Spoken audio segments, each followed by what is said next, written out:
ভেজাল খাদ্য শিশু, গর্ভবতী নারী ও বয়স্কদের জন্য খুবই কতটুকু ক্ষতিকর।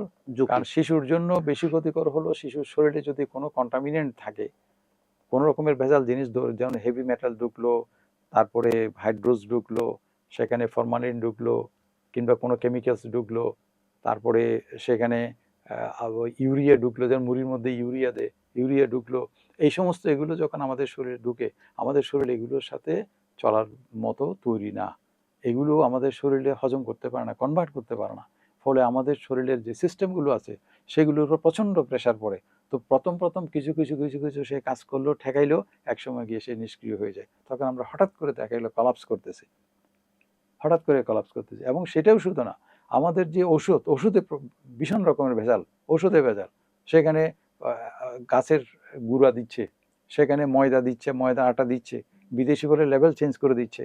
তো এগুলো যত প্রান্তিক পর্যায়ে যাচ্ছে ওই সমস্ত জায়গায়। এবং আরও ইন্টারেস্টিং ব্যাপার হলো, আমাদের ওষুধগুলো একটা নির্দিষ্ট টেম্পারেচারে রাখার কথা, ওখানে লেভেলে লেখা থাকে 30 ডিগ্রি রাখেন, 27 ডিগ্রি রাখেন, 35 ডিগ্রি রাখার কথা। অথচ আমাদের ওষুধগুলো যেখানে বিক্রি হয়, অধিকাংশ ফার্মেসির মধ্যে কোনো এসি নাই, টিনের ছালার ঘর। টিন যখন গরম হয়ে যায়, ওষুধ সবগুলো গরম হয়ে যায়। এবং সেই ওষুধগুলো আমরা খেলে আমরা পয়সা খরচ করতেছি, ডাক্তারের কাছে যাচ্ছি, কিন্তু আমরা ওষুধের কোনো সুফল পাচ্ছি না। এটা সারা বাংলাদেশের একটা ব্যাপক রকমের সমস্যা। এই সংকটগুলো অ্যাড্রেস করতে হবে, এগুলো সামনে আলোচনায় আনতে হবে।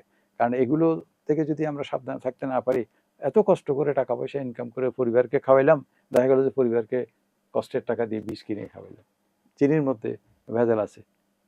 তো এরকম আমাদের এই ভেজাল থেকে বাঁচতে গেলে 1 নম্বর হচ্ছে সচেতনতা, 2 নম্বর হচ্ছে সরকারের উপস্থিতি, সরকারের আইন এবং আইনের সঠিক প্রয়োগ। বর্তমান চিনিগুলো মনে হয় পুরোটাই রাসায়নিক, এখানে তো আখের রস নেই বললেই চলে। আসলে চিনি তো পুরোটাই কেমিক্যালস। কেমিক্যালস মানে চূড়াটা যে সুক্রোজ, যে জিনিসটা চিনির মূল উপাদান, যে জিনিসটা, সেটা তো একটা কেমিক্যাল কম্পাউন্ড। আর কেমিক্যাল কম্পাউন্ড মানে আমরা সাধারণত বলে থাকি যে একটা কেমিক্যালস আছে। কেমিক্যালস, পানিও একটা কেমিক্যাল, চোখের পানিও একটা কেমিক্যালস, যে একটা মাটি সেরও একটা কেমিক্যাল, সবকিছু, অক্সিজেন সেরও একটা কেমিক্যালস। কিন্তু প্রশ্ন হচ্ছে কোন কেমিক্যাল ভালো, কোন কেমিক্যালস খারাপ। সেটা যে কেমিক্যালসগুলো আমাদের শরীরের জন্য প্রয়োজনীয় নয়, শরীরের বৃদ্ধির জন্য, শরীরের প্রতিরক্ষা ব্যবস্থার উন্নত করার জন্য, শরীর সুস্থ করার জন্য উপকারী নয়, সেই সমস্ত জিনিসগুলো আমরা শরীরে প্রবেশ করাবো না। তার না উপায় কি?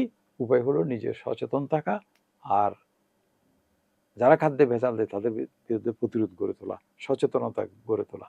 এটা যদি সম্ভব না হয়, আর আমাদের লাইফস্টাইল চেঞ্জ করা, আমরা যেভাবে আমরা জীবন যাপন করি, প্রতিদিন খাবার দাবার খাই, সেইভাবে আমাদের সচেতন হতে হবে। যেমন চিনি একটা পয়জন, সোজা কথায়, ফ্রম টুডে, আজকে থেকে মনে করেন যে আমরা চিনি পুরো ফ্যামিলিতে বাদ দেবো, কালকে থেকে আপনার ফ্যামিলির স্বাস্থ্য অনেক ভালো হয়ে যাবে।